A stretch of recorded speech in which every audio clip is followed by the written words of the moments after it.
Bismillahirrahmanirrahim. Assalamualaikum warahmatullahi wabarakatuh. Perkenalkan, nama saya Rian Oktawijaya Ahmad Yani, NIM 1054211032117. Di sini saya akan menjelaskan bagaimana pemeriksaan IVA dan juga pap smear untuk mengetahui penyebab penyakit pada pasien, baik itu kanker dan juga penyakit-penyakit pada organ reproduksi lainnya. Pertama-tama, untuk pemeriksaan IVA, kita anamnesis pasien terlebih dahulu, keluhan dan gejala yang dirasakan oleh pasien. Setelah itu kita gali dan juga menanyakan beberapa hal penting seperti apakah ada keluar keputihan, apakah ada keluar darah dan sebagainya. Setelah itu kita menjelaskan prosedur pemeriksaan dan juga apabila pasien telah setuju untuk dilakukan pemeriksaan IVA, maka kita persilahkan pasien untuk mengosongkan kandung kemihnya dan juga membersihkan kemaluannya.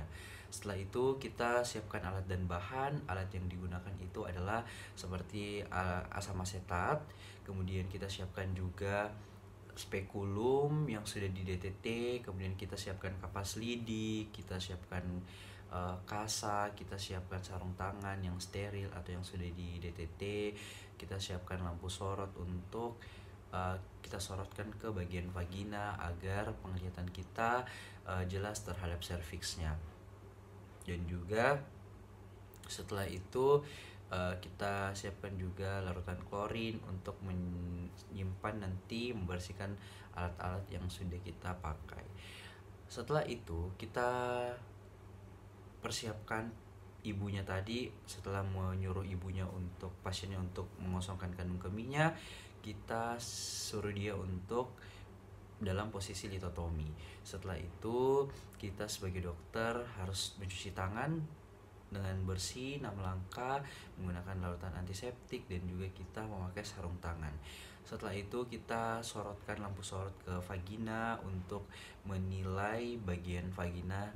Di bagian luar kita inspeksi dulu bagian vulva dan perineum, apakah ada tanda-tanda peradangan, apakah ada sekret yang keluar. Setelah itu kita masukkan spekulum dengan pelan-pelan, jadi kita buka vaginanya dan kita masukkan spekulum tersebut dengan baik, kemudian dalam bilahnya itu ke dalam keadaan tertutup. Setelah itu kalau sudah di dalam, kita buka bilahnya sehingga serviks itu muncul di depan mata kita.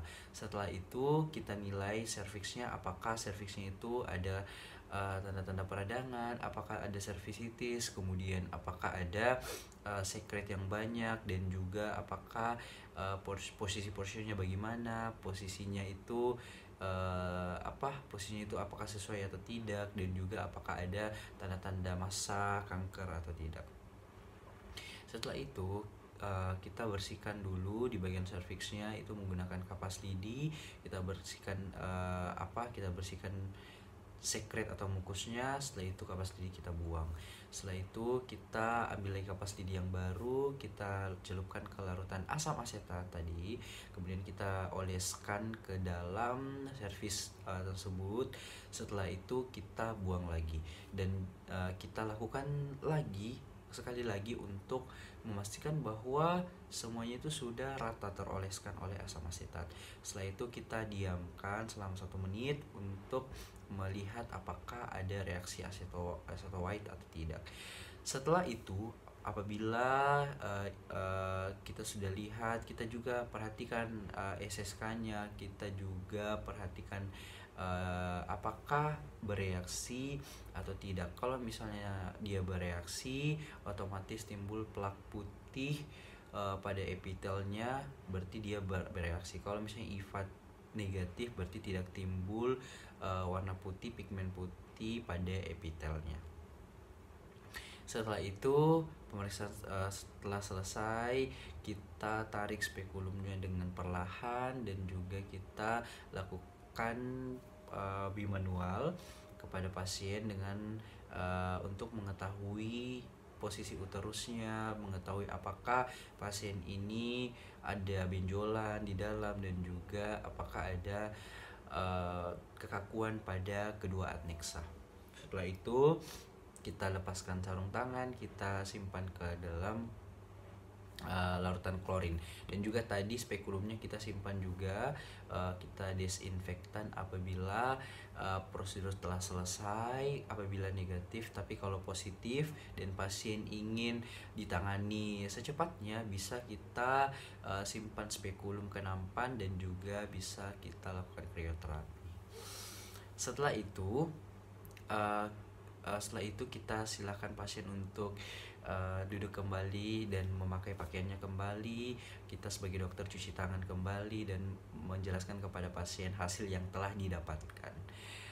Dan hasil yang didapatkan seperti tadi, apabila IVA positif berarti ada pigmen putih atau reaksi aceto white-nya itu dia positif. Apabila negatif tidak terjadi apa-apa. Terus kita lihat apakah ada lesi prakanker, apakah setelah kita periksa itu dia SSK tampak atau tidak, dan juga apakah kita lakukan tindakan krioterapi atau tidak. Setelah itu selanjutnya kita akan melakukan pemeriksaan pap smear, di mana pertama kita menganamnesis pasien terlebih dahulu. Kita tanyakan keluhan dan juga apa-apa saja yang memperberat keluhan tersebut, kita menggali. Dan setelah itu kita menanyakan kepada pasien tentang prosedur, kita menginfokan tentang prosedur yang dilakukan dan menanyakan kepada pasien apakah pasien itu setuju untuk dilakukan tindakan atau tidak. Setelah setuju, kita cuci tangan, kita persiapkan alat dan bahan seperti sarung tangan steril, kita siapkan juga objek gelas dan juga label, kita siapkan spekulum, cusor bebek atau graft spekulum, spatula aire, dan juga kita pakai kapas juga, kasa steril. Setelah itu, setelah alat dan bahan telah disiapkan, kita suruh pasien untuk dalam posisi litotomi. Kita siapkan lampu sorot menghadap ke vaginanya, dan jangan lupa menyuruh pasien untuk kosongkan kandung kemih, itu yang paling penting. Setelah disorotkan kepada inspektus vaginanya, kita lakukan cuci tangan, memakai sarung tangan, kemudian kita inspeksi bagian luar vulva perineum, dan setelah itu kita masukkan spekulum dengan perlahan dan membuka agar serviks terlihat dengan jelas. Setelah serviks terlihat dengan jelas, kita nilai lagi serviksnya apakah ada tanda-tanda peradangan dan sebagainya. Setelah itu kita bersihkan dulu apabila sekret vagina itu banyak di dalam serviks, di serviksnya juga ada sekret banyak, kita bersihkan dulu, tapi secara perlahan agar epitelnya itu tidak kita rusak, karena itu yang kita akan ambil spesimennya. Setelah itu kita masukkan secara perlahan spatula aire dan kita ambil spesimen itu dengan perlahan. Setelah itu kita oleskan ke objek gelas. Itu kita ambil spesimen di endocervix. Setelah itu kita ambil lagi, bisa menggunakan kapas lidi dengan perlahan. Setelah itu kita oleskan di objek gelas satunya lagi, dan ingat jangan sampai bertumpuk, dan juga jangan sampai spesimen jangan terlalu tebal. Setelah itu kita fiksasi secepatnya sebelum mengering, dan juga kita bisa semprot dengan spray.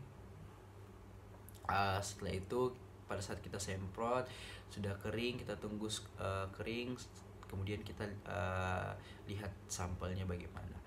Nah, yang paling penting adalah setelah itu kita mengedukasi kepada pasien bahwa hasilnya seperti apa, dan juga kita bisa rujuk hasil tersebut ke bagian patologi anatomi untuk diperiksa, dan kita membuat janji lagi kepada pasien untuk diadakan pertemuan selanjutnya agar kita bisa menjelaskan apakah ada tanda-tanda keganasan atau tidak pada hasil yang kita dapatkan. Setelah itu kita juga bisa memberitahukan terapi sementara yang diberikan kepada pasien. Mungkin itu saja yang bisa saya sampaikan. Billahi fisabilillah, fastabiqul khairat. Wassalamualaikum warahmatullahi wabarakatuh.